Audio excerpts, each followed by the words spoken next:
Hello guys, तर finally आम्ही बघा उज्जैनमध्ये आज तुम्हाला दिसतोय. कालच्या व्लॉगमध्ये मी सांगितलंय रोड ट्रिपबद्दल.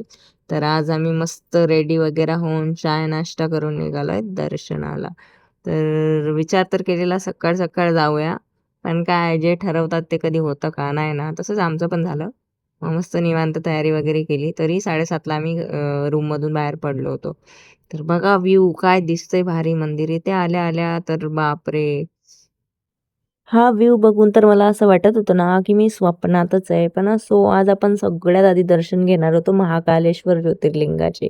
जे म्हणजे ह्याला खूप मस्त मान्यता आहे आणि हे 12 ज्योतिर्लिंगांपैकी एक अत्यंत महत्त्वाचं ज्योतिर्लिंग आहे. असं पवित्र मानलं जातं आणि मेन म्हणजे नाही ते शिव भगवान आहे ना, दक्षिणमुखी स्वरूपात आहेत असं ऐकलंय मी. आता बघूया आता. सकाळची इथली भस्म आरती खूप प्रसिद्ध आहे. पण आम्हाला ना तिकीटच नाही मिळाली त्याची. तात्काळ सुद्धा नाही मिळाली. तर थोडा मूड ऑफ होता, पण म्हटलं चला असंच दर्शन करूया. मग जाता-जाता ह्या दादांच्या दुकानातून आम्ही फ्लावर्स वगैरे घेतले, प्रसादी घेतली आणि मग निघालो आणि हे बघा हे ₹10 त्यांनी हा बंच दिला होता. किती मस्त ना. तर बघा व्ह्यू किती भारी वाटतोय. जसं जवळ जात होतो ना ह्या ब्रिजवर आल्यानंतर तर अजून भारी वाटत होतं. म्हणजे थोडं-थोडं विश्वास होत होता. जसं जवळ जात होतो तसं की हां, आलोय आपण नक्कीच. आणि नक्षू बघा एकदम छोटू महाकालचा छोटूसा भक्त. खूप खुश आणि खूपच म्हणजे एक्साइटेड दिसत होता दर्शन करायला.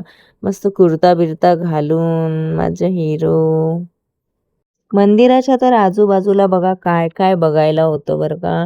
पण आम्ही ठरवलेलं, की म्हणजे दुपारचं सर्व फिरून घेऊया पाऊस पाणी नाही तर आणि त्याच्यानंतर आम्ही इकडचं बघणार.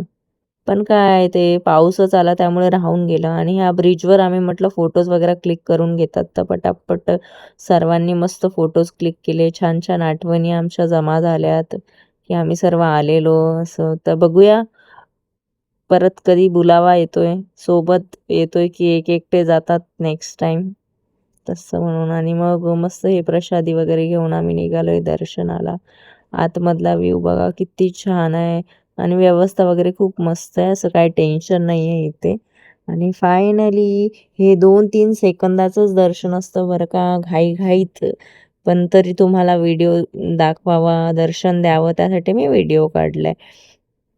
आणि ह्याच्यानंतर मग आम्ही मस्त बाहेर येऊन परत 1-2 फोटोज क्लिक केले आणि निघालो. रिक्षा केली आणि निघालो गडकालिका मातेच्या दर्शनाला.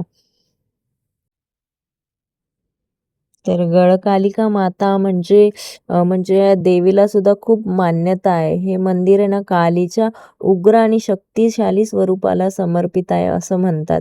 आणि लोकमान्यतेनुसार महान संस्कृत कवी कालिदास यांनी याच देवीची उपासना केली होती आणि देवीच्या कृपेने त्यांना अद्वितीय ज्ञान व काव्य प्रतिभा प्राप्त झाली. असं तिथे म्हणजे सांगतात लोकं. आणि आजही विद्यार्थी, काही लेखक, कलाकार जे लोकं स्पर्धा परीक्षांची तयारी करतात ना, ते सर्वजण देवीचे आशीर्वाद घेण्यासाठी इथे येतात. मंदिर परिसरात शांतता आहे आणि भक्तिमय वातावरण मनाला खूप प्रसन्न करतं. खूप भारी वाटतं आणि देवीला बघूनच बघा ना किती भारी वाटतं. आणि अजून काहीतरी माहिती आहे आता ती इंटरनेटवरून मला बघावी लागेल. एवढं काही आयडिया नाही आणि नक्षू बघा जिथे कुठे पाया पडत बसलेला. आणि त्याच्यानंतर आम्ही आले होते स्थिरमन गणेश मंदिरात. हे खूप प्राचीन मंदिर आहे.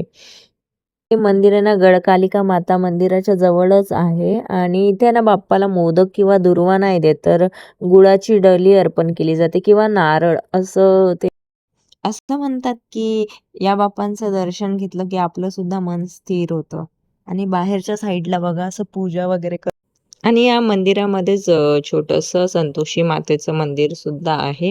आता त्याचा व्हिडिओ मी काढला नाहीये आणि इथे बघा गौमातेसोबत नक्षू कसा खेळतोय. आणि जर अजूनही तुम्ही चॅनलला सबस्क्राईब केलं नसेल, तर सबस्क्राईब करा, व्हिडिओला लाईक करा, कमेंट करा आणि शेअरसुद्धा करा. माझं छोटूसं बाळ बघा कसं पाया पडतंय. तर चला गाईज भेटूया पुढच्या व्लॉगमध्ये. तोपर्यंत बाय. C you soon.